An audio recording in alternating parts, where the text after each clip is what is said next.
Every year, millions of people fall victim to the horrors of human trafficking. Innocent lives are stolen, dreams shattered, and hopes dimmed. Today, being the World Day Against Trafficking in Persons, we stand united to make a difference with the theme Reach Every Victim of Trafficking, Leave No One Behind.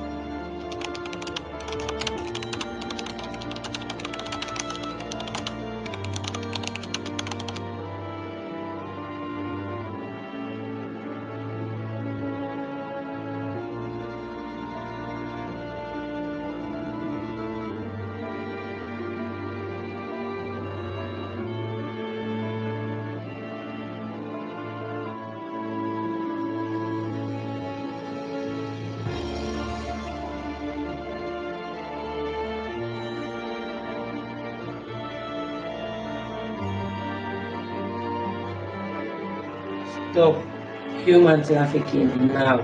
We are not for sale. Reach every victim of trafficking, leave no one behind. Together, let's stop human trafficking. World Day Against Trafficking in Persons 2023. Together, let's say no to human trafficking.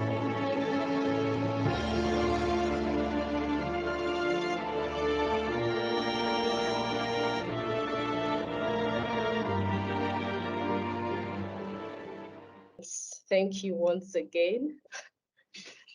So, ladies and gentlemen, distinguished guests, fellow advocates, our honorable speakers, and everyone here present, once again, welcome and thank you for joining us for the very first African Survival Coalition webinar with the theme, the African Survivors, reach every victim of trafficking, leave no one behind. My name is Joyce Sunday, and I am the Movement Building and Communications Coordinator for Coalition, and it's an absolute privilege to have you all here today.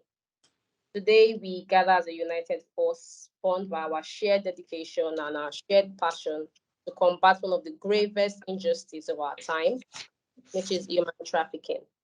So over the next 1.5 hours, would have the honor of hearing from survival experts who would be sharing their valuable insights, their survival-led initiatives, and also best practices to addressing human trafficking in order for us to reach every victim of trafficking and leave no one behind. So let us see this webinar also as an opportunity to learn, to engage, and to unite in action to end trafficking. Like I said earlier, I'll also be saying it again for those just joining in. If you have questions, please leave them in the chat box and also include who your questions are directed to. So when I'm reading through the chat box as intervals during the Q&A sections, I can also read it out to our facilitator. Once again, thank you for joining in. Now I'm going to be introducing you to one of our honorable guests. As a coalition, we believe so much in the power of collaboration. And so with us today is Dr. Lynn Chekop. Dr. Lynn Chekop is the Senior Manager for the Ministry of Home Affairs, Security Reforms, and Equality for Human Rights. And also she's going to be blessing us with a beautiful piece of music which she created for victims and survivors of human trafficking. Before the song will be played to us all, I would like to invite Dr. Lynn to please tell us a little bit about the inspiration behind the song. Over to you, Dr. Lynn. I would like to check if he was able to come in because of the technical error. Dr. Lynn, if you are already in, you can just come in. If not, we can just go ahead and play the song as he's trying to come in. I just made, I think she should be able to join in. Doctor, can you please unmute yourself, please? Hi, can you hear me now? Yes, we can. Hi, because I couldn't unmute. Hi, thank you so much for this opportunity. And as you said in your introduction, of course, the song was inspired by you, by people like you, your organizations who are extremely active and extremely vocal in support to others who are still in the shadows, who are still unheard, who have no voice yet, and they are struggling to come out to express themselves and have access to the real terms behind freedom. What we say, people, everyone, all people and persons are free, they are born free, but to be able to sustain freedom is a challenge nowadays for everyone, especially for those victims and vulnerable persons who fall victims of human trafficking. You have been an inspiration since I have also met Malaika, and she introduced me to your group. And I heard her giving a very inspirational speech during one of our local events here in Malta, organized by FIAU. It has made sense to the words which I have written some time ago, almost 2 years ago. And these words gave me, encouraged me to keep them safe for an eventual circumstance or situation in which they would be made available for a good cause. And I didn't want to rush with the song. And so I played it over and over again. The name is Over and Over in my house together with my friends, my family, my daughter and my husband. But somehow I always knew that it would be very meaningful when I encounter the actual cause to which it has been dedicated. And I am very, very satisfied that I have finished and completed my project with this song. And today the words do actually mean a lot, not only to us. However, I would hope that they would mean also to any potential victims out there who are still trying to access freedom and to come out and finally have the protection and the support they really need to get out of the abusive situation which we all know about. I thank you for the empowerment which you provide to us, activists of human rights, lawyers and practitioners, and also civil servants, because without you and without your encouragement and your determination, our work would be very, very weak. So we thank you all for giving us this opportunity, especially to me as an artist and also a human rights activist and lawyer. The song is called Over and Over Again. So it does suggest that there is a struggle, and I'm sure that you can all relate to this struggle until one reaches the real victim and they manage to give him or her access to freedom. Once again, I welcome you, distinguished participants, to this groundbreaking transformative webinar hosted by the African Survivor Coalition in partnership with Footprint to Freedom. Today, we gather in a sense of purpose and urgency, and united in our mission to bring about meaningful change in the fight against human trafficking in Africa and also globally. For so long, the voices of African survivors and survivors in general have been overlooked. Their experiences have been marginalized and their valuable insights have been ignored. Now the tides are shifting. It's a great pleasure to present to you a formative webinar following the occasion of the World Day Against Human Trafficking, so that we demonstrate the new era of survivor leadership and recognizing the critical role of survivor engagement in finding solutions to combat human trafficking. Throughout this event, we'll shed a light on the challenges faced in identifying and supporting victims and survivors of human trafficking, and seek to strengthen our understanding of the collective response to this crime and abuse of our fundamental human rights and dignity. Our discussions will dig deep into the critical importance of providing comprehensive support to survivors, encompassing not only the immediate needs that survivors need, but also the long term.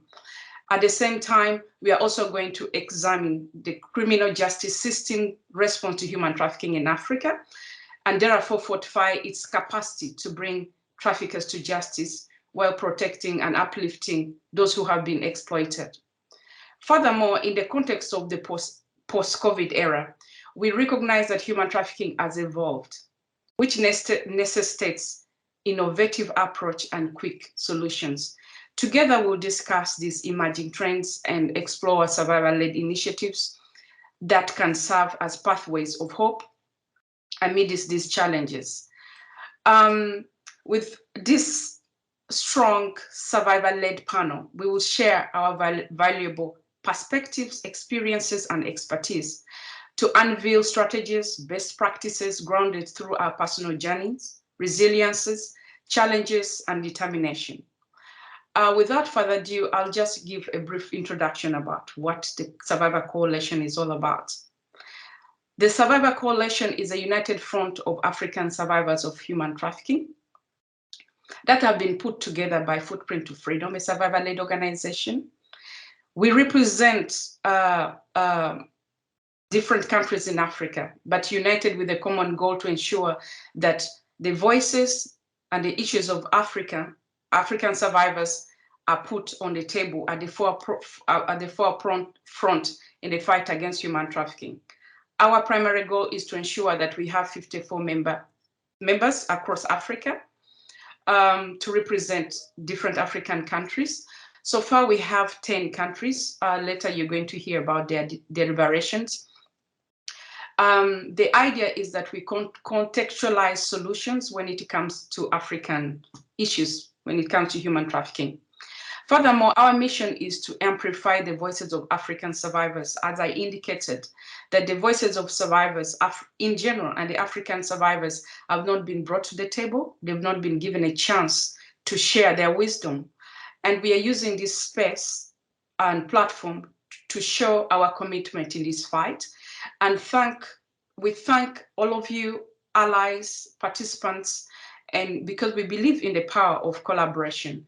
So with this alliance of coalition, we strive to coordinate the development of joint anti-human trafficking strategies, advocacy efforts, and also increase the visibility of survivor leadership across the African continent.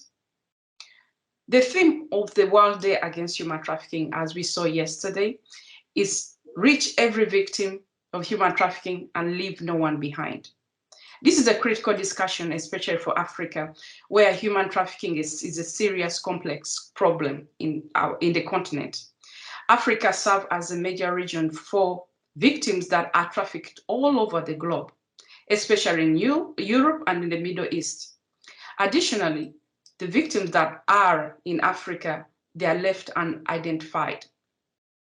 According to the recent report for the Walk Free on human trafficking, Africa has 7 million men and women and children who are trapped in the modern day slavery.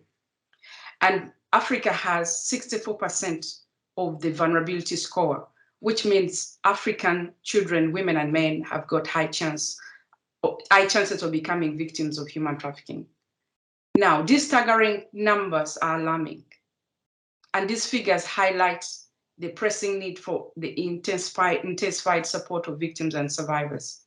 Today, I present the African survivor approach led by survivors of human trafficking, of reach every victim and leave no one behind. Without further ado, I would like to touch base if the video is able to play before we continue with our panelists. Joy?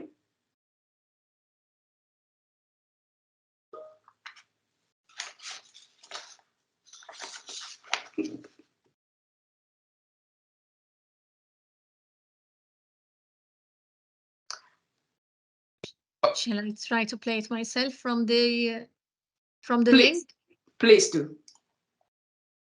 I try and open the link.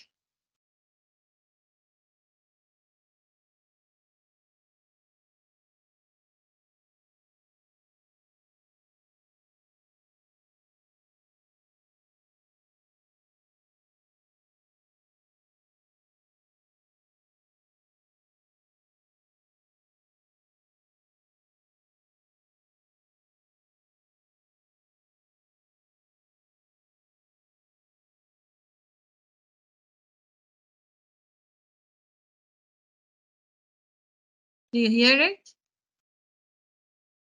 No.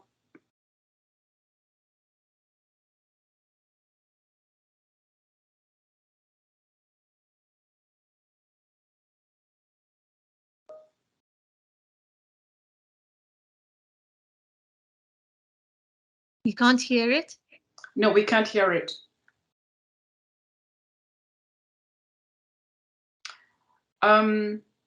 What we're going to do, we can, as we're sorting out the technical problem, we're going to play it maybe at the end, Okay. the webinar. As you said, it is, I sent the link where the video is. Maybe we can, they can look at the link on the Yes. Facebook page, which Yes, is here on the Facebook page. So yes, we can also share it in the group, in the chat, that people can click it by themselves. Yes, I shared it. I shared it just now. I shared in the chat. Okay. Thank you all for your patience. It is very important that we listen to this song. It really captivated my heart to see that somebody, besides all, as her talent, she chose us to share our experiences using this song. Now, going to the lineup, I know we don't have much time. I'm going to call our first speaker, that is Afas Komara from Ghana. A brief introduction of my colleague. Afas is the director of Engage Africa Now, an international at the same time non-government organization with its offices in Ghana, Sierra Leone, Ethiopia, Uganda, and Namibia. Afas manages the rescue initiatives addressing modern-day slavery and human trafficking and its root cause in high-risk communities. Through strategic prevention, rescue, and rehabilitation, plus prosecution programs, he also has been able to engage different communities across Africa.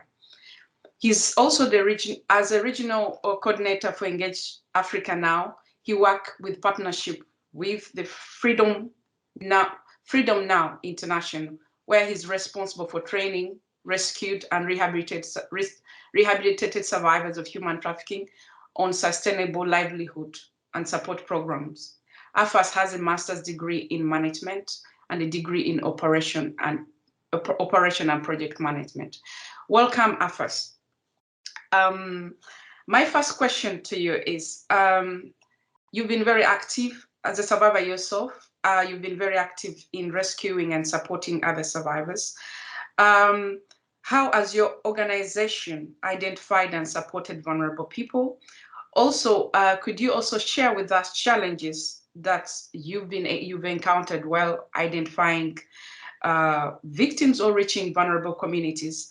Also, it will be very important that you also share with us the best practices and strategies that your organization has been using to identify and assisting vulnerable population within these countries, Ghana, Sierra Leone, Ethiopia, Uganda, and Namibia, where you're focused on. The floor is yours. Thank you very much for the great opportunity, and we are sorry for the technical issues. So basically what Engage Now Africa does is that how to identify victims, or the strategy to identify victims. We monitor through a local-based agent, and sometimes we call them community watchdog committee members, because we believe that they reside around the community, and when they get any information related to victims, they will be able to work with us. And we have a tool. So we have a software that they put all the details, and when we sit anywhere in the world, we'll be able to access and find out whether such person is truly a victim of human trafficking or not, based on the three elements: the art, the means, and the purpose. Through awareness raising in the communities endemic to a traffic or a child labor prone area can also give us the red light that this is what we can use to identify victims of trafficking. Sometimes people also call us through our 24 hours hotline. We have a hotline that people can easily reach us to report a source of people who are trapped in human trafficking and other related issues. Moreover, children working excessive hours or dangerous environment, example, the Galamsey, which is also called the illegal mining communities, also sometimes get into us through the red flag, and we will be able to collaborate with the stakeholders or government institution mandated by law. Example, Department of Social Welfare, the local assembly members, Ghana Immigration Service, and other grassroots-based organizations. So these people can also call in to indicate to us that, yes, they have seen people that they suspect they are victims, and will be able to work together to rescue these people or trying to intervene. So those are some of the things that, or some of the mechanisms that we have on the grounds to help to salvage or identify victims of human trafficking and other related issues. And when you talk about, can you move on the next slide? Remedies/support. When we say that, what do we do when somebody is identified? We first sit down together with the other stakeholders and review whether the cases that is confronting us have the component of trafficking. And if truly there is such issues, what we do is that we rescue them. When we rescue them, we provide them with medical screening and treatment. Basically, we always make sure we liaise with government hospitals to find out if such person have any sexually transmitted infection. If yes, and then we go ahead and support them. And we also provide a rehabilitation and reunification with their family, since we all believe that the UNICEF have discouraged the orphanage homes and other shelters in Ghana based on the expose that was done by other international organizations. The best thing we need to do is that, or we used to do is that, we collaborate with the Department of Social Welfare and other state agencies and reunify these victims to their family. If a family member is not willing to accept these victims, what we do is that we look for other alternatives by looking for any external family members to welcome these victims into their homes. We also provide aftercare economic support. Why do we do that? Because we believe that most of our brothers and sisters who are trafficked to other countries like the Gulf and then the Europe, lack of funding, lack of economic activities. So we walk them through a basic sustainable livelihood support program, trying to teach them and mentor them how to run basic businesses and help them to become economic self-reliance. What are some of the challenges that we have based on working with victims? We realize that loyalty to traffickers. We all know how traffickers can lure people into this work. So it's one of the challenges that we know we face, because when somebody trusts a trafficker, he or she will be able to fall into a victim. And we have also seen a highly educated people who have fallen into a victims of trafficking. Lack of funding, as I said, most institutions were going through a lot of issues, including survivors or victims themselves. People doesn't have funds to support victims or survivors. So on that note, you can see that it's a challenges to us. Organization doesn't have enough funds to support victims or survivors, and also a big gap for us. Inadequate logistics, materials at some of the government institutions. Yes, in Ghana, we don't have a lot of materials or logistics to help to convey victims or survivors to receive essential services. On that note, it became a very, very challenge when a government in Ghana, based on our Act 964, only Ghana Police Service in collaboration with other institutions can do the rescue. But if they don't have adequate resources, it becomes a challenge to them, which we really know that by boosting such materials or logistics, they can do more. What are some of the best practices and strategy? What are some of the best strategies for effectively identify and assess vulnerable people? One, identify high risk and emerging hotspots of human trafficking is becoming one of the effective ways for us to rescue victims, because we know that if we have a strategy in place, we'll be able to rescue them. Using another strategy in terms of prevention activities or intervention programs. When we go to the communities to create intervention programs or awareness, there sometimes people will raise their hand and say, oh, I'd love to talk to you. I know this person is have traveled to so and so place and is stuck.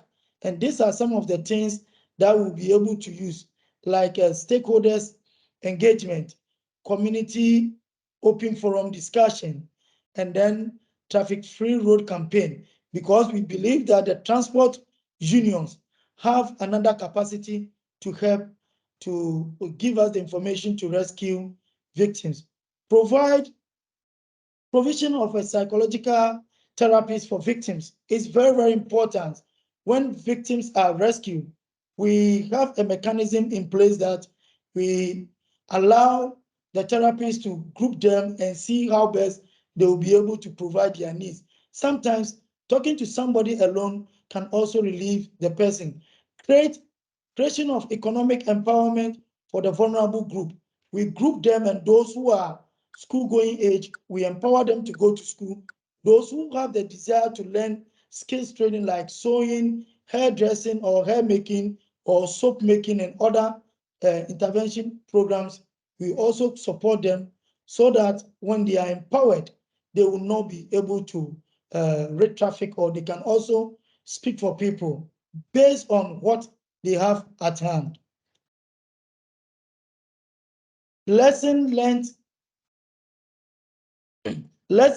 from our program. We believe that Africa is one of the source communities or soft continent in the world. We supply, or they supply people from Africa to Asia, from Asia to Europe, and then the Gulf countries.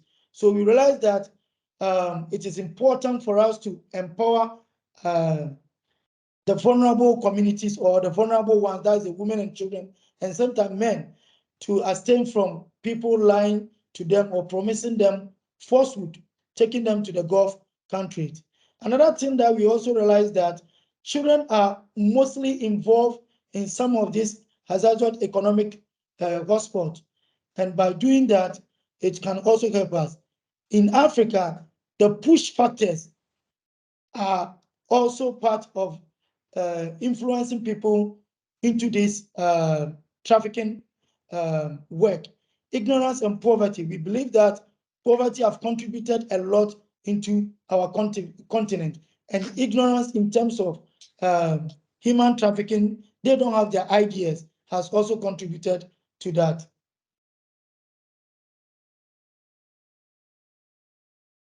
Hello. Yes. Being the timekeeper, I don't know if that was your last remark. What I would love to say is that it's important for us to help survivors and victims to be empowered. By doing so, they can become economic self-reliance and will not fall into a trap. Thank you. Thank you very much for your deliberations. It's very clear that if we have to identify everybody and leave no one behind, is that we have to have resources in place, collaboration between the different stakeholders, but also Engage Now Africa uses a whole community approach, which is very essential, and they work with survivors in making sure that they support survivors in their healing and access to economic empowerment. The next in line is the one and only Griselda Grootboom. She's going to kill me for not pronouncing her name well. Griselda is from South Africa. Is a survivor turned activist, escaped the horrors of human trafficking and prostitution. Now she advocates for failed survivors through her foundation, Survivor Exit. Her candid book is called Exit. Please look it out. Sheds a light on the dark realities of the sex trade, earning international recognition and contribution to combating human trafficking.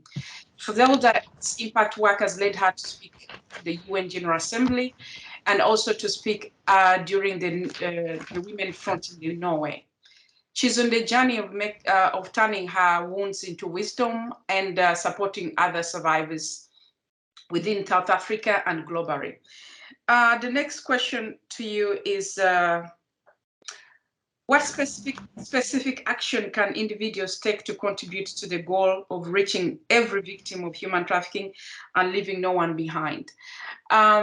Yeah, I'm bearing in mind that we were short of time. Could you please be brief? Thank you very much. Thank you very much. Can everybody hear me clearly? Good afternoon from Cape Town, South Africa. Good afternoon. Everybody can hear me clearly. Welcome to our guest. My name is Griselda Grootboom. There's a lot of German colonization in that name, which gives us a full explanation about slavery and sex trafficking in Africa. Hey, I know it's the most uncomfortable political statement that a survivor should make from Africa, but it is the truth. Slavery comes from a long way, so when we want to talk about human trafficking, we need to add history. For survivors to be able to even be part of a webinar like this, for us, it is a breakthrough. Most of our webinars were never hosted by survivors. It was always internationally, politically hosted. So this is our first baby step as survivors. We could actually call ourselves global survivors as all of us. But I believe like having a survivor myself of sex trafficking, prostitution, and drug trafficking in 12 years in the industry. I was trafficked by a best friend. The need of an exit plan. My book is called Exit due to we have this myth that African survivors are being rescued with the FBI or, the whole so-called myth of how girls get kidnapped and trafficked. So the exit program for women and girls that are mostly trafficked, it is a long walk journey with them. It is more of emotional, mental and health assistance. And those things, we know them all. They're in documents, they're in everywhere. But we also, as Africans, need to tell the truth in saying political hands and power into these structures of exit, sustainability, having a seat at the table, having the opportunity to even be women like Malika that can bring different organizations together during COVID, and today we are here. We all know that kind of funding was nowhere to be found but from our own pockets as Africans. So if we do get invited to these spaces and places to speak about what could we do as survivors to help survivors exit and be rescued from sex trafficking, it is a long walk journey with a survivor. Most of the survivors I work in South Africa would be rescued survivors from brothels. Most of them are under 18. And sometimes the rescue plan is more of a criminal rescue plan more than a rescue plan for the victim. It's more, let's get this victim so we can get the case and so we can have a high level rank case that gives us some political points, which is not a good plan for a victim or survivor. So I would say victims and survivors of sex trafficking, for them to get a full restoration back into society and actually give back, it will be a long journey. I was rescued, would I say, mentally and emotionally in 2015 by Embrace Dignity. And I say mentally because that was my first time I could touch a pen and paper and write my story. And by then I was at the age of 36 coming out of drug trafficking. Um, 3, 4 years down the line, it was go to every conference around the world and share your voice, but still mentally, it was very effective. So the mental care and the re-traumatizations of survivors going out there and having to talk about their stories, convincing all our structures around the world the importance of human trafficking is a heavy need. It's a long journey. It's not something that happens over 2 or 3 years. I'm in 7 years of rescuing and I'm still on a journey. I'm only going back to school now. I'm only getting my fulfillment of having a home to lay a rest and feel comfortable and trusty. So all of those structures needs an important political hand and an important Africa collaborations around organization, men and women, and not coming into the space and thinking, no, you're too small or you're too big or you've been to every, no, but coming together and actually making a full impact that is implemented. So that will be my take. Obviously, I would always say every victim and survivor has a different story. So it cannot be the same rescue plan. Some victims are coming out from Africa and they don't want to go back home because the pimp is a family member. Those are different justice cases. So when we do talk about these things, we are talking in a political language of 2023, the millennium, and we're also talking into the rescue plans of, oh no, we don't just need this particular assistance, but we need all kinds. That is my take. Thank you very much. Thank you. Thank you very much, my wonderful sister. Thank you for those deliberation. If somebody unmute themselves? Thank you. Thank you for sharing, being passionate and vulnerable and strong at the same time. I think one key take that we have to emphasize that I've taken from your wonderful sharing is that one size fits all is one problem that has been affecting exit programs, and also justice is different to each one of us. And we need to remember that freedom is not doesn't mean that somebody's free the minute that you rescue them. Freedom is a long-term journey that requires an holistic approach with different stakeholders for somebody to get sustainable freedom. So which requires presence of funding, trauma-informed support system, and also not only exporting ideologies or methods from the global north or from the west to kind of internalize them in the African context, because we have different economic or social issues that become a barrier in fitting in that one size fits all of the interventions that come from the West to Africa. Thank you for making that clear, Sister Khazarda. Going to Cameroon. Next in line is our Francisca Mbali. I hope I pronounced that fine. Is a survivor of sex trafficking, and a survivor of labor trafficking as well, and almost a victim of organ trafficking. Before I go further, as we read this bio, you see how strong and diverse, but at the same time, we have this our journeys and experiences are different, but we are tied together with one common issue, that is exploitation. So when we hearing different forms of exploitation in the different bios, and this has made our work more inclusive, more diverse, because we learn from different experiences. Going back to Francisca, she's a survivor of sex trafficking, labor trafficking, and almost a victim of organ trafficking. She's the founding director of Survivor Network, a female-led Cameroonian NGO comprised of trafficking survivors of human trafficking, dedicated to raising awareness. They help victims that have escaped trafficking situation and offer temporary housing, vocational training, and other essential services that survivors can need.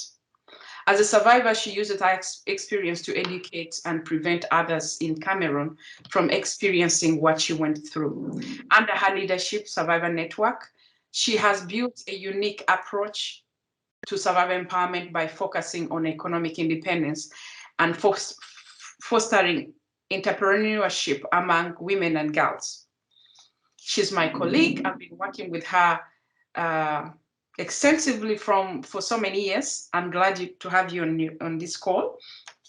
The question is,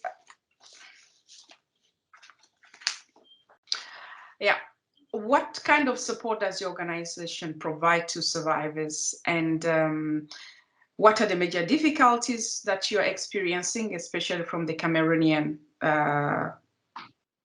country geographical perspective? It will be we'll be very glad to hear how you've been able to provide services amidst all these challenges.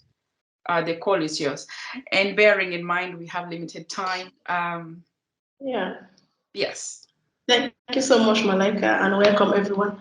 They always say disappointment is a blessing, so we are blessed to be here today. So we need to thank God first for that. Our organization, Survivors Network, as Malaika have introduced, started with baby steps in 2015, and we cannot go ahead to talk about what we do for survivors without highlighting how we get to meet survivors. We have been doing a lot on rescuing survivors by providing guidance to their escape path, specifically those that were trafficked to the Middle East, who help them escape their employers' homes to safety. And when the funds is available, our organization helped to fund their flight back home. And we have funded flight not only to Cameroon, survivors to Cameroon, we funded to Ghana, Nigeria, Senegal, and it's been really laudable. Notwithstanding, when the survivors come back home, it's very difficult for us to help them immediately. So most often we connect them to source of help in their receiving countries. We most often get in touch with the IOM there, which they have really done a lot.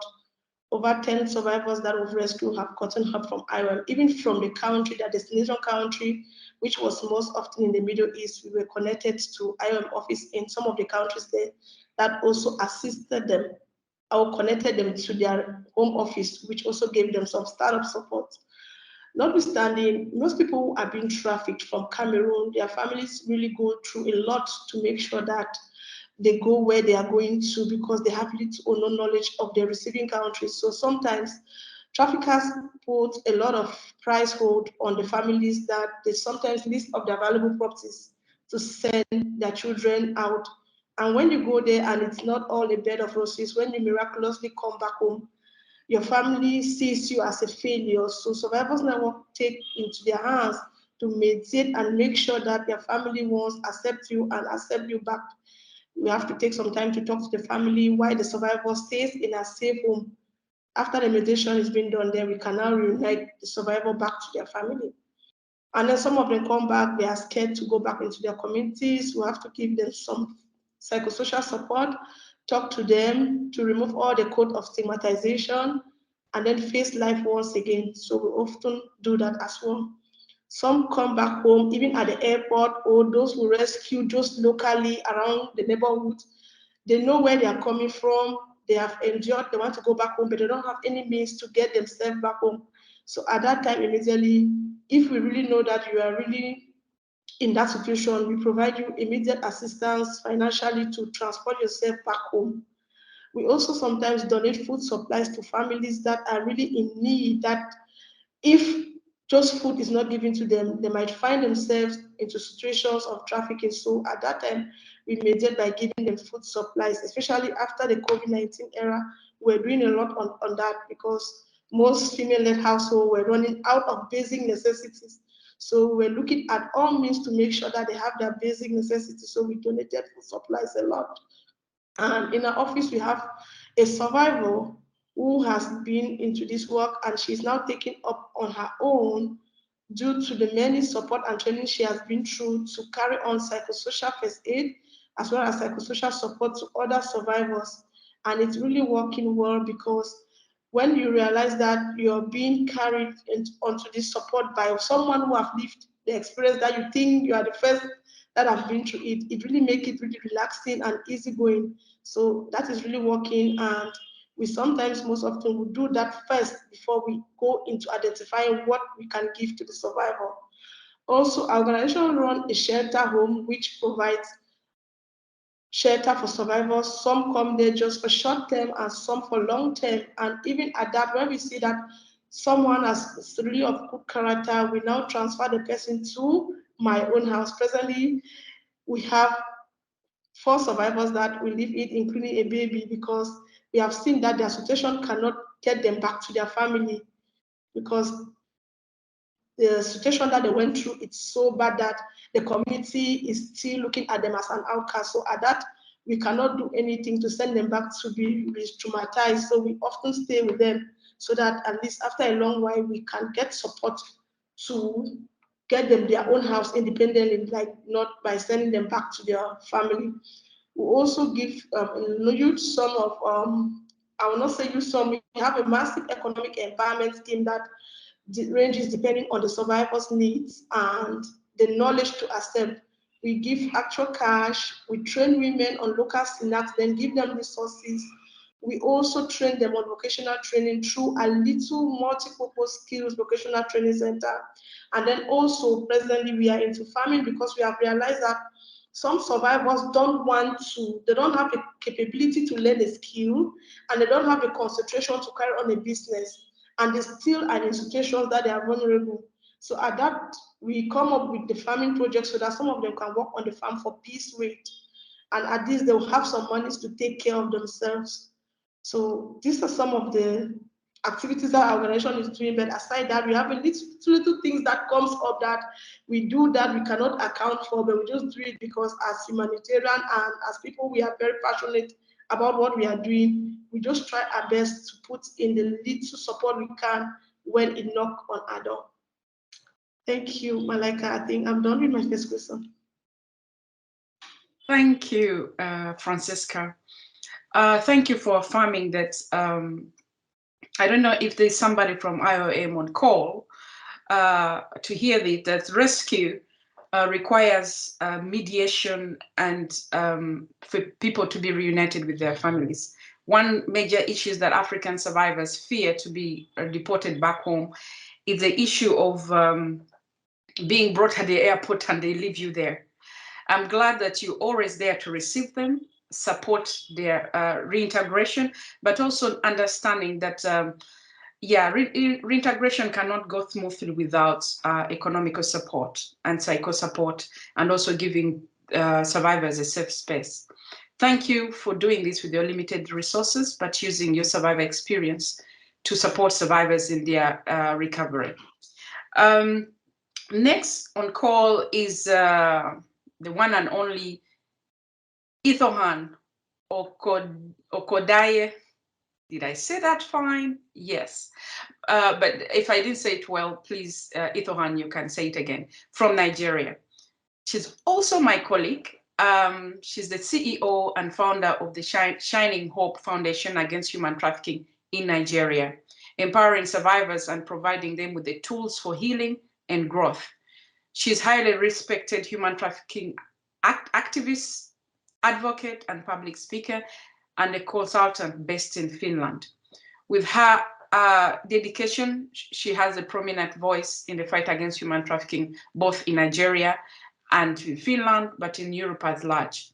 She's also a member of the International Survivor Advisory Council, and her insights have shaped policies and initiatives to protect and support victims of human trafficking worldwide. Now, Ithohan, this is to you, my colleague. Following on what Francesca said, could you please share some innovative approaches or programs that have proven successful in assisting survivors in Nigeria, and highlight the importance of survivor-centered and trauma-informed care. Are you on call? Hope did Ethan, are you on call?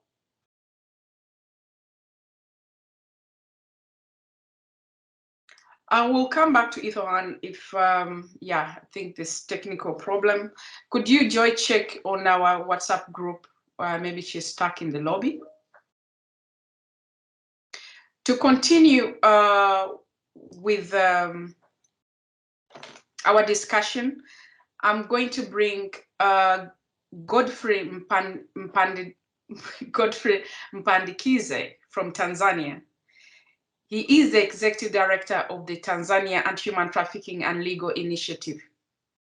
As a director, he combats human trafficking in Tanzania, building centric human trafficking movement, supporting victims of human trafficking through legal aid, because he's a lawyer himself, and social support, advocacy, and lobbying.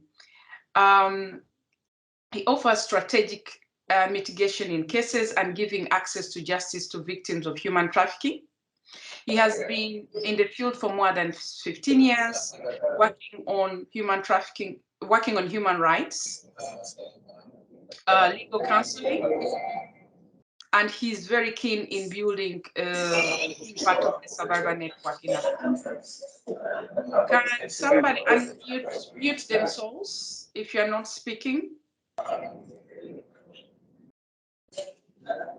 Godfrey, the floor is yours.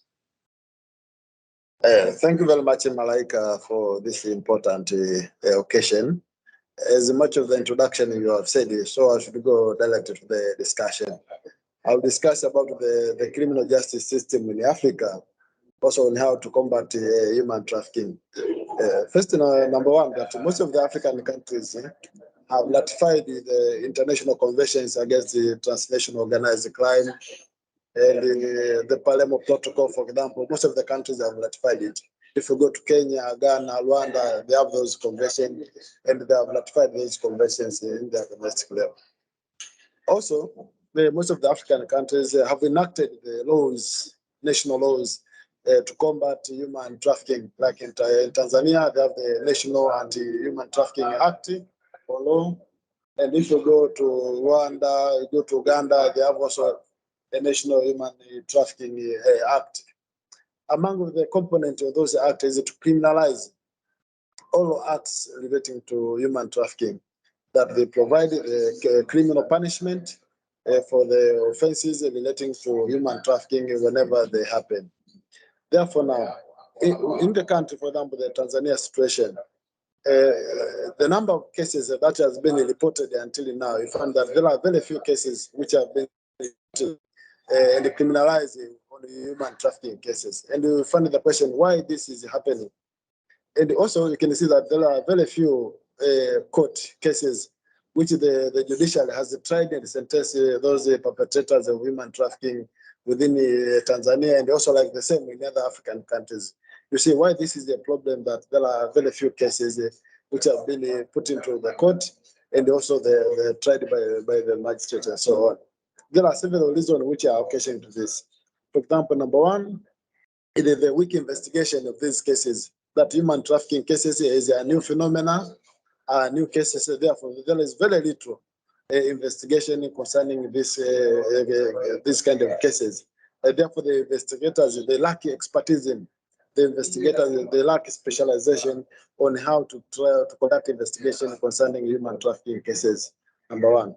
But number two, also on how the issue of reporting these human trafficking cases, incidences, for example, a victim himself, there are very few who can report these cases to the authorities. There are very few victims who can report these cases, for example, to the police station. They can report these cases to the prosecutors. They can report these cases to the local government authorities. Also, that is has been very few in reporting those cases. But number three, we have the issue of prosecution, that the prosecution of these cases is also a challenge among of the African countries. Like the prosecutors, they also lack specialization.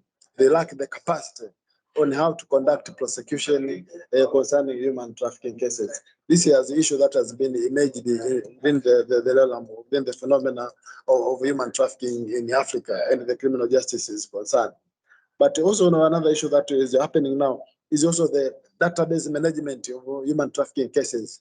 Most of the African countries, they don't have the clear database of human trafficking cases. If we can try to find out like how many cases has been reporting and how many sentences have been reporting or within a particular countries, you find that there is no collect data, there is no concrete data that you can come across with that one. So that's the issue of the issue of data management, and so is also a challenge.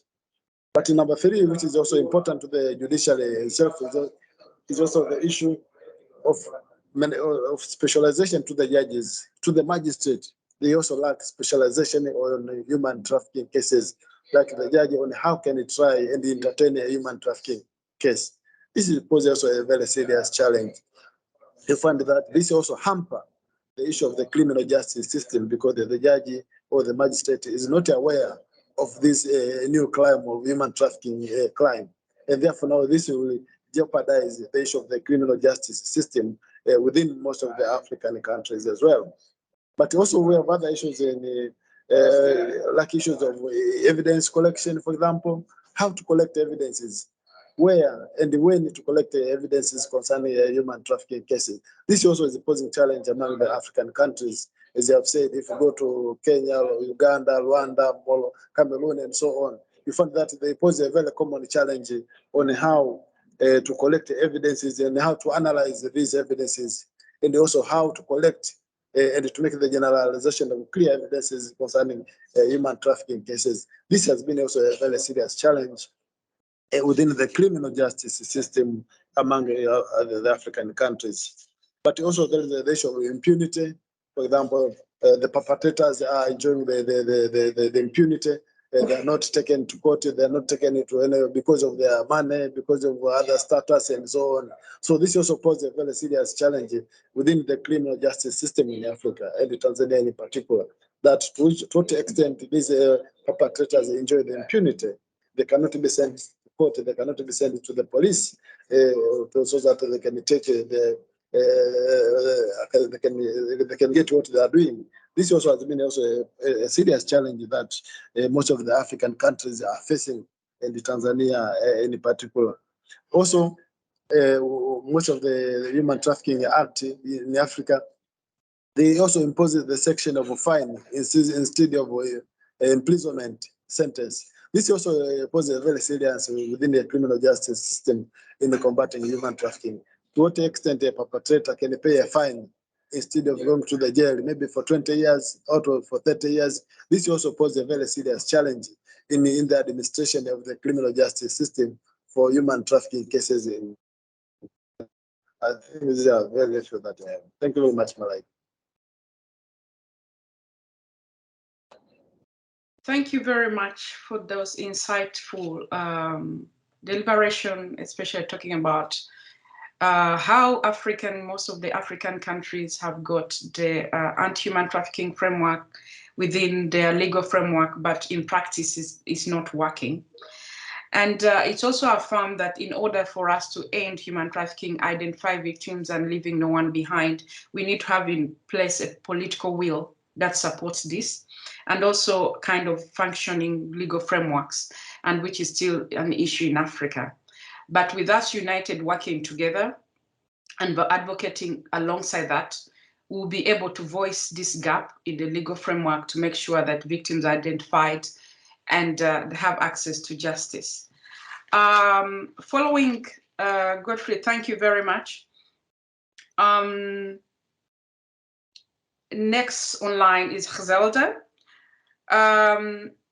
Could you please share with us some strategies or initiatives that can be implemented to ensure long-term support and sustainability of survivors? I don't know why when I come to you, I say keep it short, but I mean, everyone keep it short. It's not personal. Right. With you. But I mean, yeah, let's keep it short. I see time is running out.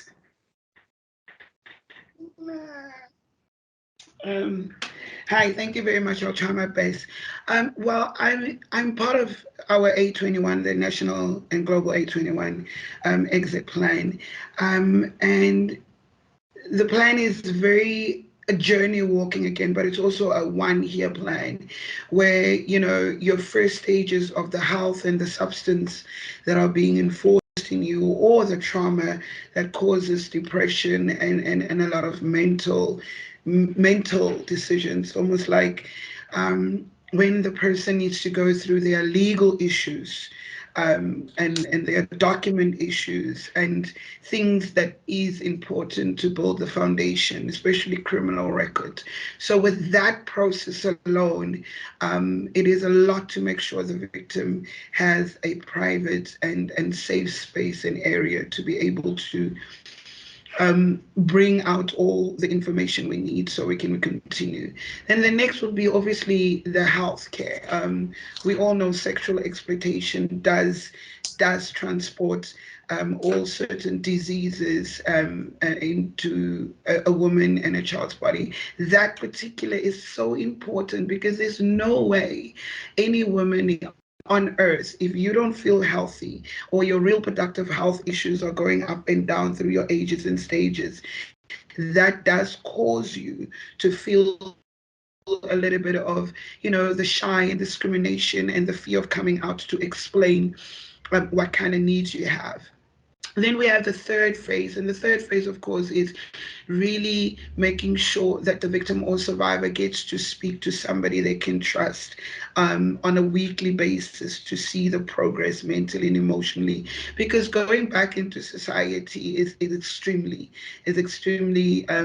hard because you don't trust anybody, you don't know who to trust. So again, like I said before, 1 year, 2 years, it's different.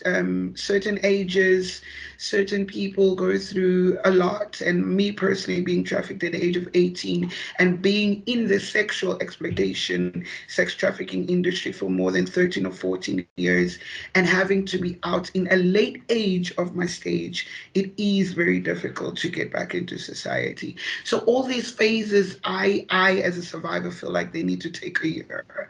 I mean, I did really appreciate the United Nations during COVID when they had a stipend for all survivors, not victims, because you need to go through a process as a victim with the hands and the resources and social workers and organizations before you become a survivor. And when you become a survivor, then that's a whole different phase. So I did appreciate when the United Nations, they came up for their American and survivors having the $2,500 stipend to obviously develop their life, their own homes, getting back with their children, trying to get a job, and just getting a job also is a level of discrimination and shame. So these are different kind of phases that survivors and victims go through that they really do desire to go through. But then again, we go all the way back to political assistance and also funding to actually implement these particular phases for survivors and victims to go through an exit journey so they can find restoration in society back again. And I think that's my take. Thank you very much again to our guests for coming in and listening. Thank you, Joy. Thank you very much for those insights. What I can also add on is the next stage that is missing is survivor inclusion and engagement, and giving survivors the platform to stages and platform and resources to be able to be part of these steps. So in order for us to have leaving no behind, it's not about leaving the victims behind, but those ones who have been impacted by this crime to be part of the solution, so that survivors who wish to be part of the solution are not left behind because they are defined by their own circumstances. Ethohan, if you're back, I want to go back to Nigeria. If you can hear me. Yes, please. I can. Yes. I already gave you a wonderful introduction bio, so you should just go ahead shortly. Could you please share with us which innovative approach or program that have proven to be successful in assisting survivors, and also highlight the importance of survivor-centered and trauma-informed care? We have limited time, so please keep it short. Okay, thank you, Malika, and thank you everyone for coming. Today is a wonderful day. We are being here as Africa Survivor Coalition. Is we making history. I'll go straight forward to what I'm here to say. I think innovative approach that have really yielded results is multi-sectoral trainings and partnerships. You know, this is really, really important when it comes to, you know, supporting survivors. You can never achieve that without partnership. So these have really worked in every sector, the legal sector, the clinical sector, police officers, judiciaries. So they ought to be partnership, because without partnership, it will not be possible to actually support and help survivors. And also, it has to do with survivor-centered litigations to hold perpetrators accountable, which go back again to partnership, because working hand in hand with authorities to ensure that perpetrators are brought to book. And without this, it's not possible to be able to achieve it alone as a survivor. Yes, survivor has the voice, but survivor need other forces to be able to bring perpetrators to justice, which includes, you know, different sectors. And this is why today we are calling a partnership as Africa Coalition, because without partnerships, yes, we have the voices, but we need partnerships to be able to make our voices heard where it matters most. You know, and it has to do also with empowering and equipping survivors, which is, as Malaka said, survivor inclusion. Without this, it's not possible, because we ought to include survivors, not just as speech givers, not just as public speakers who we use in our meetings to raise funds, but instead giving them seats in offices, seats in places that matters, seats in, you know, giving them that priority, knowing that their expertise and their self experiences are really, really important. So we don't want to see survivors as people who are only used to raise funds or used to enhance our platform or NGOs, but we want to give them see them as professionals that they are. So this is very important. So we need to equip them. We need to empower them. Then when it comes to trauma-informed approach, it is very important to know that the safety of a survivor is the first and utmost priority. Very, very important. The safety and choice, collaboration, and trustworthiness, then empowerment. This is the 5 actually structure for actually bringing survivors into the trauma, making it trauma-informed approach. Because without putting the safety of the survivor first as a priority, then it's not going to work. So it is important to ensure that the safety of the survivor is number 1 and utmost priority, you know, allowing them like in common areas and welcoming and ensuring privacy, because this is very important to ensure that their privacies are kept and secured, you know, and also individuals are provided a clear and appropriate message about their rights and responsibility. This is very important, to have an atmosphere whereby they know their rights, their responsibility, and also ensuring that they are provided a significant role in planning and evaluating services. Is important when it comes to policy making, when it comes to legislations, survivors are to be included. Very, very important.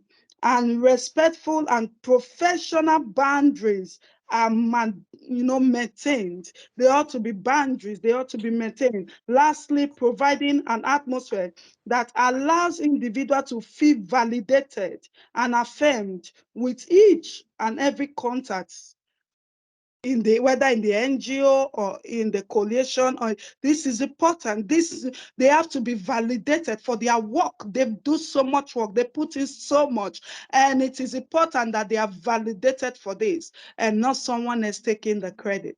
Thank you, Malaika. Thank you, Ithoran, for being passionate about survivor inclusion and engagement.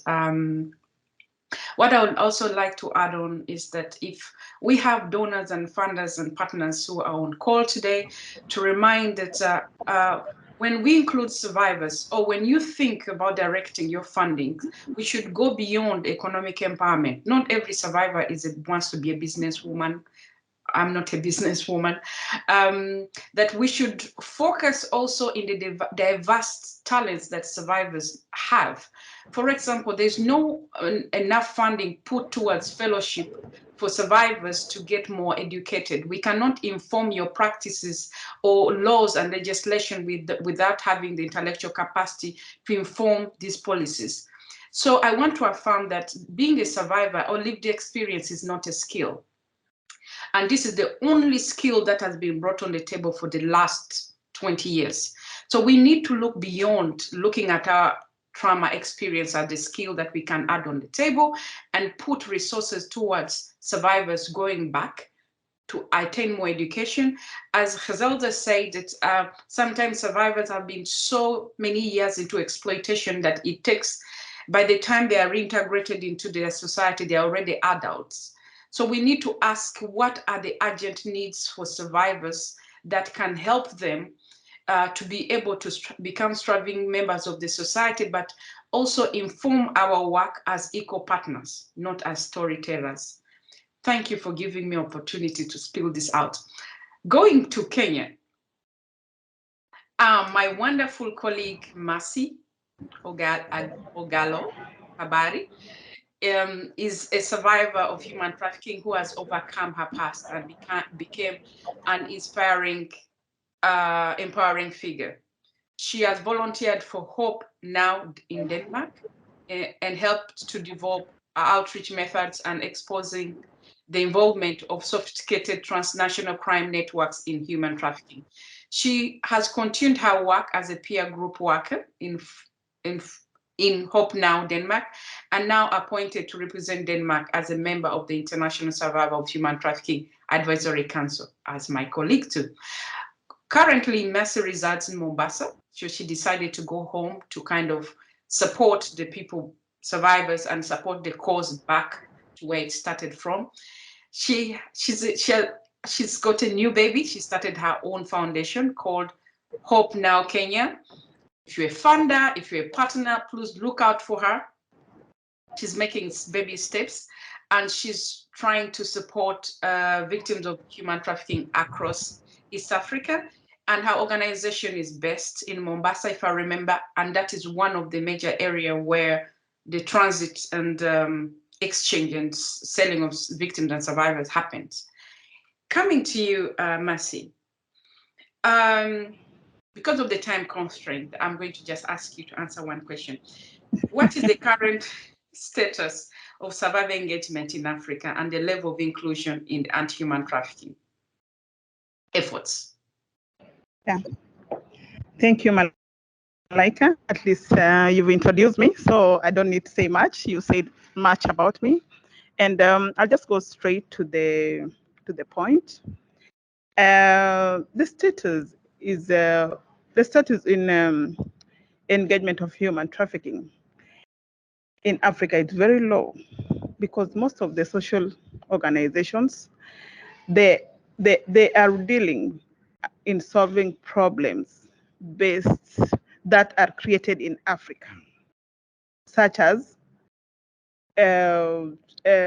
malaria, fighting for poverty, HIV, and education, and all the other.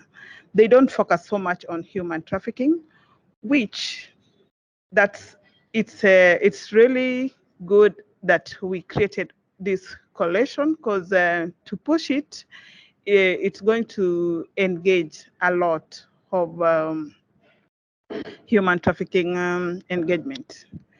And as a founder of Hope Now, it has taken a meaningful that Up Now has come in, and it's helping especially the authorities to know exactly what is human trafficking. Because we find out that most of the authorities who are going also to rescue victims of human trafficking, they don't know so much about trafficking. So for us coming in as survival leaders, it's really helped us a lot, because it's really helped the authorities at least to identify the victims and the perpetrator. Because for us to do this kind of job and to be a survival leaders, it's really makes you know exactly what the victim or survivors feel. And it's really give survivors a lot of encouragement to find somebody like themselves who has been there before, talking together with them instead of just putting them all and putting them somewhere which nobody even don't understand. Maybe they are putting together with their traffickers, so it's really hard. So we should work more on that. We engage African more in human trafficking. Organizations should come up and do more awareness. And as you say, that I'll not take much of your time. I'll leave it there. Thank you. Thank you very, very much, Mercy. And I know we did not get time to really cultivate the actual power that these survivor leaders have across Africa because of the technical problem. But this is our first webinar, so we are going to continue having these discussions, as we know that, yeah, this issue is really complex. We cannot solve this in one day. Looking at the time, because we have Kenya and Cameroon again, I'm going to skip you for now. I'm going to go to Gambia. Rosamond, are you there?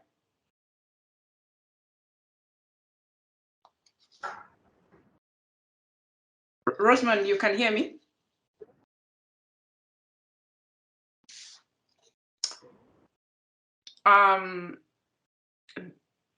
Yeah, Rosamond Eric is born in Gambia. She has attended the international school in Gambia, but also in Sierra Leone. She's also a survivor. She's a survivor, but also started. She started with a colleague to start a safe home for migrant associations that have been impacted by human trafficking and gender-based violence. Unfortunately, because of the network problem, she's in and out, so we might not hear from her. But we're going to leave her comments on our social media. Agnes Ghana, are you on call?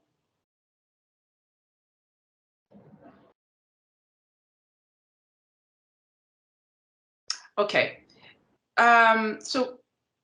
Okay, if you're not there, what I'm going to do is that we're going to push the agenda up. We had a call to action that we wanted with survivors of human trafficking to push forward on to different stakeholders, to our governments, and also to the general community. I'm going to give each one of you 1 minute to give a call to action, because we have 15 minutes to give a call to action. I'm going to start with Francisca.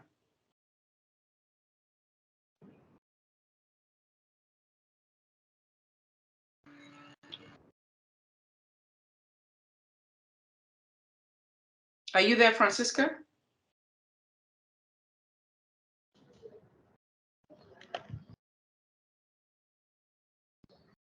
You unmute yourself. I know why you're starting with me, because I've been so slow at that angle. What I will want to, which I've been doing, I would always like to tackle our government through the Ministry of Women Empowerment and the Family and the Ministry of Social Affairs, because that's where we directly relate to. And if you go through that angle, they will try to do something. So I wish to send my message across to her to make sure that she really gives a lot of opportunities for vocational training across the country so that survivors can at least get that from the government, which is economic empowerment. And also the Ministry of Social Affairs should also make sure that they come up with the government to create a lot of safe spaces, because we have been, though we are just based in a little area, but we have been a lot helping them to get survivors and women in state of vulnerability to be safe in a center while they follow their cases. So if the government can set up that through those ministries, I think it would be well for them. Thank you. Thank you, thank you. A call to the Minister of Gender. I hope someone will pass this message. It's very essential to take our consideration into action. From Tanzania, can you give one in a few sentences? What is your call to action? A call to action from Tanzania that the government of Tanzania should strengthen the capacity of investigators, police, prosecutors, and the judges in trying and handling human trafficking cases. This will improve the criminal justice system and the handling of criminal cases in Tanzania. Thank you very much. Thank you very much. We've not heard from some of our members because of the time. Fauzia, can you give one call to action, please? From Kenya, if you can hear me. Yes, I can hear you. Can you hear me? Thank you so much, Malaika. My call to action is to, we require everyone on board, including leaders, business leaders, social workers, attorney, survivor success dependents, and also community that's working together. And we should increase survivor funding so that most of the survivor can access education, including scholarship for higher education, like you said before, vocational training, and leadership opportunities. Thank you so much. Thank you very much. From Ghana, Afasi. Afasi? I've said it right. Yes, Afasi. Yeah. Call of action from my end will be that the government should identify a system for us to use to collaborate with the law and enforcement agency mandated by law to help and identify victims so that we'll be able to reach everyone. Thank you. And South Africa? We are within Mzansi Magic is here. Yes, can you give your call to action, a quick one? I think our call to action, we've seen a lot of stories about African stories on probably every international campaign when it comes to labor trafficking, human trafficking. Through arts and culture, our stories are being told by great famous celebrities, but we never see survivors. So I believe that, you know, our call to actions, there should be a seat at the table for certain survivor-led organizations that are out there already making statements, flying their country's flags. So our call to action basically means, me personally as a South African survivor, is I've done my part of blueprinting our voice as a survivor. It's now time to sit at the table for the policy implementation and be part of that implementation, to be implemented in our borders, and for women and girls to see safety of human trafficking in their lives. That's my call of action. Thank you. Thank you very much. Is Gambia back? If not, Uganda, Miriam. Thank you very much, Malaika. My call to action, I'm calling upon the government and all other NGOs that focus on human trafficking. Can you hear me? We can hear you. I call upon governments and all other NGOs that are standing to break the cycle of human trafficking to engage survivors. Very many NGOs and very many government institutions, don't engage survivors. That's leaving very many survivors behind. So I call upon them to engage survivors, especially in practices, in policy making, in making strategies and all products that are needed by survivors. Thank you very much. Thank you very much. And I, on behalf of the coalition as the director of the Coalition of Footprint to Freedom, I call upon civil society, if you all organizations that are out there, if you're doing research, that you want to partner with us. We have a comprehensive diversity of people with different experiences. You're welcome to work with us. And secondly, we call upon donors across the world, across Africa, to help us support our foundational building of this movement. As we say that we are scaling up to have 54 members, states, who are going to representing all regions in Africa. Our major goal is able to come up with the Survivor Bill of Act that we want to send to the African Union, that is survivor informed, and that looks at the needs of the survivors. With that in mind, we have our movement coordinator who is employed through Footprint. So in order for us to continue with this work, we need to be able to get fundings, we need to get technical support, we need to get professional support. And also, if you are an organization that is having information about survivors from the North Africa, of course, there's been limited engagement of survivors from there. And actually, the North Africa is one of the most transit areas of survivors that are sent to Europe. We would be gladly happy for you to connect us with survivors in those countries. Without further ado, there is a quote that I want to share, is that it's a saying, an African saying that if I remember it well, I had a bad start with this technical problem, but if the story of the lion, do you remember that the story of the lion is told by the hunter?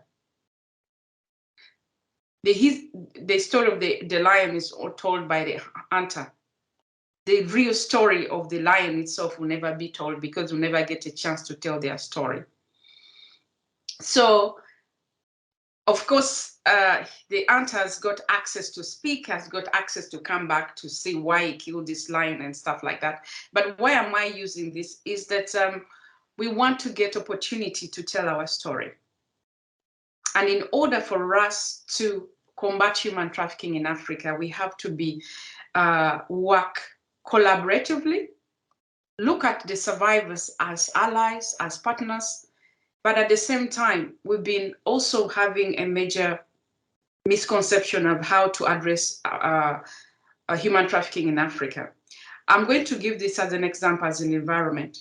When a flower doesn't grow, you fix the environment that it works in, that it's growing in, not the flower itself. So what has been happening that when we come to human trafficking intervention, we support the survivor, or maybe rescue the victim, but then the environment in which this survivor is thrown back, it still makes them kind of recycle. So if we have to end human trafficking, we also have to really use a whole community approach, where if survivors are reintegrated back in the society has firsthand information about what is human trafficking, what the trauma they encounter, are the law enforcement that are the first responder trauma informed, are the resources available to support the survivor in their healing journey. And with that in mind, I'm going to call Joy to apologize again for the technical mess, but at the same time, we want to give one last call for this song.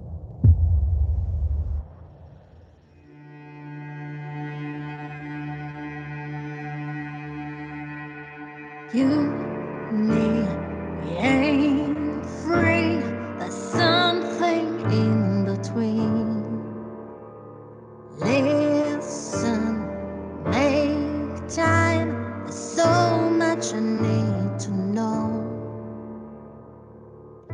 I don't understand. How do you say you love me when you don't care? I don't comprehend what's going on inside your head. Over and over again, I try. Over and over again, I don't know why. Must be the way you make me feel when I'm alone. Must be the way I want to be free. You and me, we ain't free. There's something in between. Listen, make time. There's so much I need to know. Look at me now. Tell me, how can I survive? I wanna break these chains. I wanna run away every time. Over and over again, I try. Over and over again, I don't know why. Must be the way you make me feel when I'm alone. Must be the way I want to be free.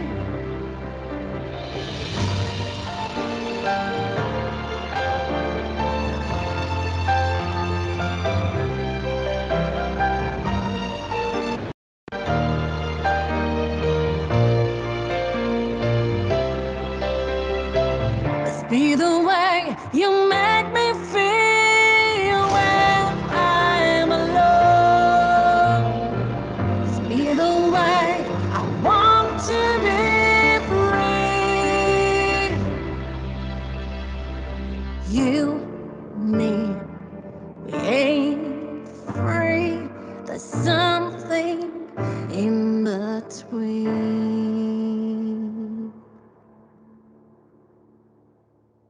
Wow, such beautiful and very Yeah, a beautiful heartfelt. sad.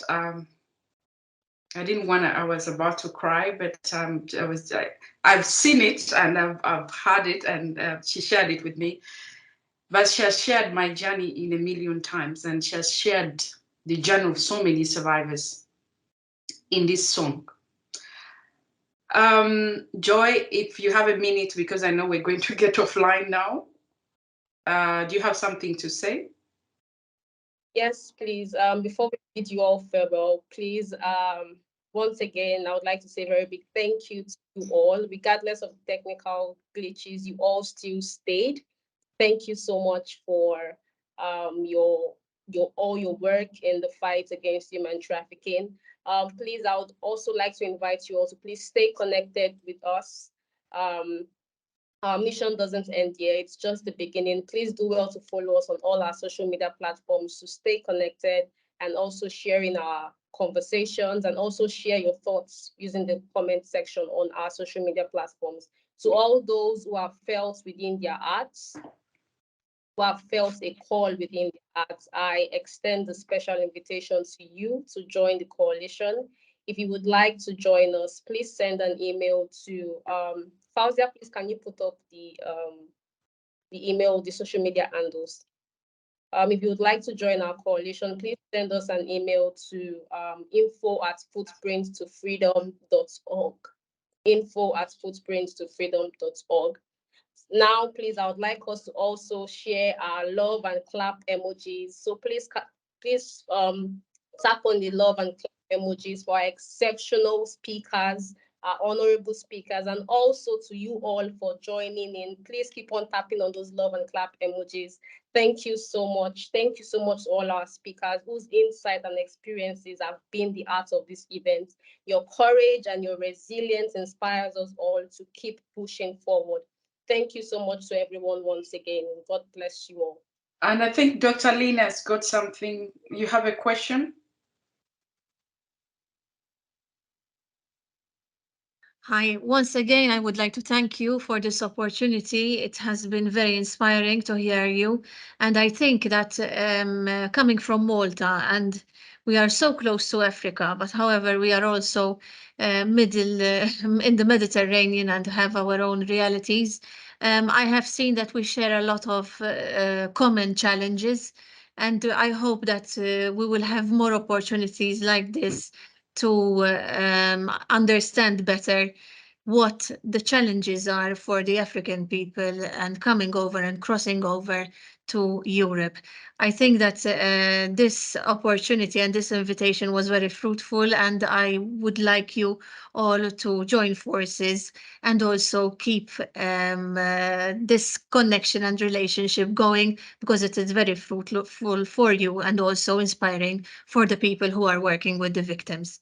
My video is also shared on the Facebook. I shared the link. It would be nice if you could share it with your friends and spread the word, so that hopefully, even in Malta, we will have a survivors group, and we will be able also to have them integrated in our communities. And also it will become also inspiring for other victims who are still in the shadows. Thank you once again. Thank you, Malaika, and all your team. Thank you very much. I don't want to put a spot on Sandra. It has been an honor to be a major supporter, a mentor and supporter of Footprint. Thank you very much for being on this call and meeting. You've been hearing about all these voices. I didn't know that you're in town to be able to join us. That this is the wonderful team of survivor leaders across Africa. And we are very glad to have you on call. And for those that we can not see, I see Antonio, Freedom Fund, I see Salvation Army, I see Heather from iFund. For those that I cannot see, thank you very much for believing in our mission. We had a very staggering start. I almost had a heart attack, but it ended up, they say, this is a true example of a bad beginning end up to being something very, very truthful. But thank you for your time. By the way, from this webinar, we are going to launch a report on survivor approach, identifying victims and leaving no one behind, kind of our perspective, and bring in the regional perspective of African survivors answering this question. We'll be launching it, I think, in a month or in less than a month. So look out for that report as we're making our baby steps to be part of the solution. Thank you for your time. For some reason, I was thinking we're going to get off, but if anybody from the guest has one question or something to say, it will be an honor. Is there anybody, a guest out there who has got a word or two? Malaika, I see Rose more behind, so it would be good if she could like say a word. I see Gloria. Please.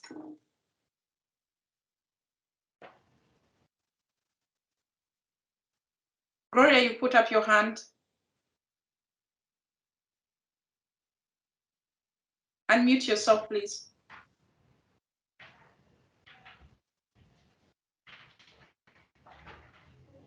I think she's got a bit of technical problem. Yes, Gloria, I see your hand up. Okay. As we're waiting for Gloria. Sorry about that. I was waiting to be unmuted. Okay. Thank you so much for this opportunity. I'm grateful to have had the time to listen to experts, to listen to survivors, to listen to people who have been in this field longer than I have been. I work for an organization called Tunaweza Empowerment Organization. We are located at the border of Tanzania and Kenya.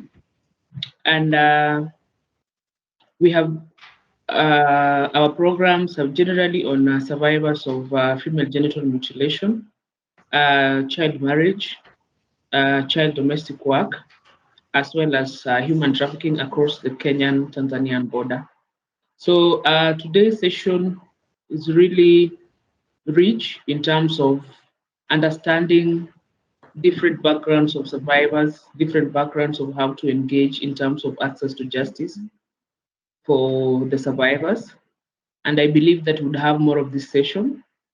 And perhaps, God willing, we could even have a one-on-one session some other time so that we also learn from each other and share the best practices. Today's session should have been a 2 day session so that all of us have an opportunity to actually share the achievements, the challenges, and moving forward. For survivors like us, how do we move forward beyond this? Some of the stories we long to share so that we heal, so that we are resilient, so that we also create an environment where the next generation would not go through what we went through, but we are short in terms of resources, we are short in terms of experts, we are short in terms of an enabling environment, like we have said, both socially, legally, economically, and politically as survivors. So I'm grateful for this opportunity, and how I pray that we have another session some other time so that we can actually also share beyond the report. If the report would be shared with us, well, at the good, I believe that Malaika can access our email addresses since we registered. And then we just have a home for all of us where we feel safe and can share anything that jeopardizes our work as survivors and as survivor-led organization. Thank you so much. I'm grateful. See you some other time. Thank you, Gloria. What an honor meeting you. And I know this is the start of a big community of survivor-led initiatives and creating a safe space and environment for us to grow, complain, make solutions. And this is our beginning step. And I'm very glad that you already feel at home, that our representation is not only representing East Africa or West Africa, that we want to make sure no one is left behind. Thank you. We'll follow up on you, Gloria, for more information. Is anybody on call that wants to say something? We don't want to leave any voice behind, even though we pass time. Okay. With this, well, actually, next year we're working towards having an in-person meeting. As Gloria has mentioned, we have a lot to do. We have a lot to work on. So it cannot be done in actually webinars for 1 hour and 20 minutes. But we hope that we work towards having an in-person meeting where we're going to have workshops and we are going to have conversation that are going to really lead to instrumental change when it comes to anti-human trafficking response. I wish you all a nice afternoon wherever you are, and greetings to you all. And let's be in touch, and we wait for the report, and let's meet online on our social medias. With this, I wish you a nice day. Bye-bye. Thank you, Malaika. Bye-bye. Bye-bye. Oh, bye. Have a great year. Hope to meet you all again. Looking forward to meet you, Gloria. Bye, everyone. Bye. Great opportunity to meet everyone. Me too.